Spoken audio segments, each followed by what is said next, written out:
ngoro dzomoto dzauya vakomana, hondo yaJehovha watinonamata, ngoro dzinopatsanura kururama nekusarurama, ngoro dzinosandura mamiriro. Mutevedzeri wemutungamiri wenyika vaEmmerson Mnangagwa vachitaura kuchiredzi vakati ivo, kana ukarota nyika inoisisa tongwi neZANU PF,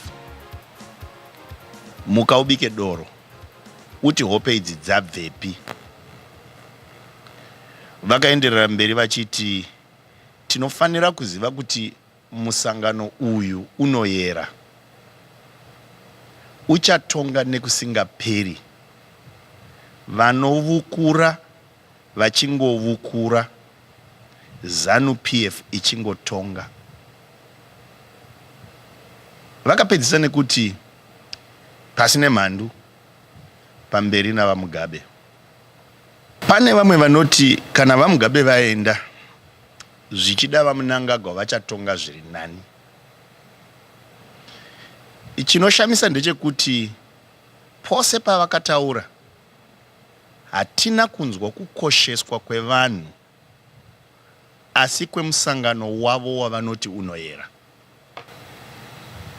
Hatina kunzwa mazano ekuti togadzirisa sei zvinhu munyika yedu. Chinokosha ndechekuti ivo vatonge. VaMnangagwa vanoziva kuti kune vamwe vanhu muZimbabwe vanotya kuti vakabata chinhu chinonzi chinoyera vanozvitsvakira munyama. Chinhu chatinofanira kubvumirana vana veZimbabwe ndechekuti hakuna bato rezvematongerwo enyika rinoyera. VaMnangagwa vakamboti vave kunamata makore mashomanana apfuura, vanofanira kuziva kuti chinoyera kuna Mwari upenyu hwevanhu. Vane zvichavamukira ndeavo vanoteura ropa revana vaMwari nekuti vataurirei zvichemo zvavo. Tinofanira kurangaridza vatungamiri vedu yambiro yaJesu kuna Mateu 23:35, kune avo vainyengera vachiti vanamati, ivo vachiuraya nekurovera pamuchinjikwa vaprofita, vakachenjera nevanyori vaitumwa kwavari naMwari. Ishe Jesu vakati, ropa rose ravakarurama rakateurirwa panyika richavuya pamusoro penyu. Mumashoko avo kuchiredzi vaMnangagwa vanoti ivo, ukarota ZANU PF isisa tongi, mukaubike doro nekuti midzimu inenge yakurasha. Hapana kurashwa nemidzimu kungapfuura nhamo yenzara munyika yedu, nhamo yekushayiwa mabasa, nhamo yekutadza kupiwa muripo wezvawashandira, nhamo yekurohwa nemapurisa nekuti wataurirei kuti zvanyanya, nhamo yekutongwa nevanhu vanoti vana vemuZimbabwe vari kunze kwenyika, vari kuraramisa mhuri dzavo nenyika nekutumira mari isisiko kumusha, imbwa uye imhandu. Chinofanira kuzikanwa nevatungamiri vedu ndechekuti chinovukura imbwa kwete munhu. Anenge abvunzawo kuti mari inosvika mabhiriyoni 15 yemadiamonds yaifanira kusimudzira upenyu hwevanhu yakatsakatikira kupi? Munhu anovhunza izvozvo haisi imbwa. Anovhunza kuti mari dzechibage chake chaanenge akatengesera Grain Marketing Board dzaasiri kupiwa iye ave kufa nenzara. Munhu anovhunza izvozvo kuti mari dzangu dziri kupi haasi imbwa. Vanambuya vedu nanasekuru vedu nevana vedu vaneta nekunogara kumaground vachitsva nezuva, vakamirira vatungamiriri kuti vauye vazotaura vachituka vana vavo vachiti imbwa. Ivavo vanasekuru vedu nanambuya vedu nevana vedu hadzisi imbwa. Anovhunza kuti seiko hurumende yaitaura zvegutsa ruzhinji ichingogutsa vemusangano weZANU PF chete? Mune anovhunza izvozvo haisi imbwa. Chatinofanira kurangarira tose ndechekuti kutuka kwevatungamiri vedu kunoita kuti vanovatsigira vafunge kuti upenyu hweavo vanonzi imbwa haukoshi. VaMnangagwa vakapedza kutaura kwavo nekuti pasine mhandu. Zvino kana wanzi uri mhandu, zvinoreva kuti haukodzeri kudzivirirwa nemutemo wenyika. Unogona kurohwa, unogona kusungwa, unogona kutsakatika. Chausina hutiziro kuhurumende inofanira kunge iri yemunhu wose muZimbabwe. Vabereki, imbwa dzinotaurwa nevatungamiri vana venyu vamakaparadzira matanga muchidzidzisa kuti vave nenjere dzekubatsira nyika yedu kuti isimukire.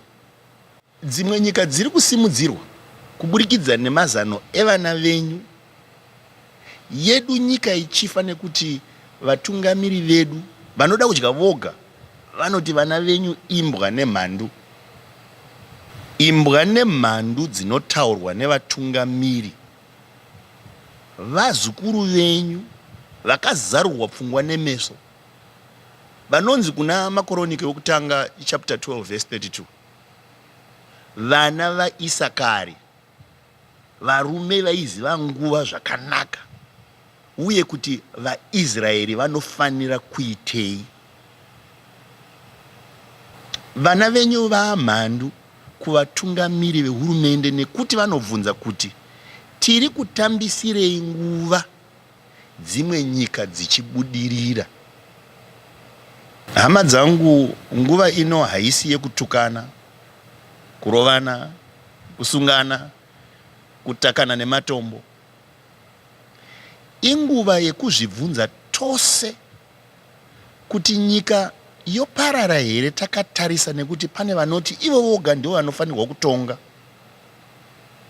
ivo vasazivi nguva, kana kuti toitei kuti upenyu hweruzhinji husimudzirwe. Kuna avo vakaenda kuhondo, ndizvo zvamakarwira here kuti vashoma vari kuguta vati ruzhinji rune nzara muri mbwa? Kumapurisa edu muZimbabwe, kurova vanhu vari kutambura semi kunokupai chii? Kunobhadhara mari dzenyu here dzamusiri kupiwa? Kunoita kuti upenyu hwenyu huve nani here? Kunoita kuti mukwanise kudzidzisa vana vamuri kutadza kuendesa kuzvikoro here? Kunemi vari kumaruwa, kutukwa kwevana venyu kunovaka zvikoro here? Kunounza zvipatara kumaruwa here? Kunounza magetsi here? Kunotenga mbeu here? Kunovaka madhibha here? Kuyera kweZANU-PF kunopa vana venyu mabasa here? Kunozadzikisa zvamakavimbiswa kare kare nehurumende here? Kugona kutuka vanhu handi kuvaka nyika. Vanhu vemuZimbabwe havasi imbwa. Vatungamiri vasingagoni kuremekedza vanhu vakavaisa pazvigaro havakodzeri utungamiri. Ino haisiri nguva yekuchichidzirwa. Hatigoni kuvaka nyika yedu kusvika taisa pazvigaro avo vanozivisisa nguva uyezve kuti vana veZimbabwe vanofanira kuitei.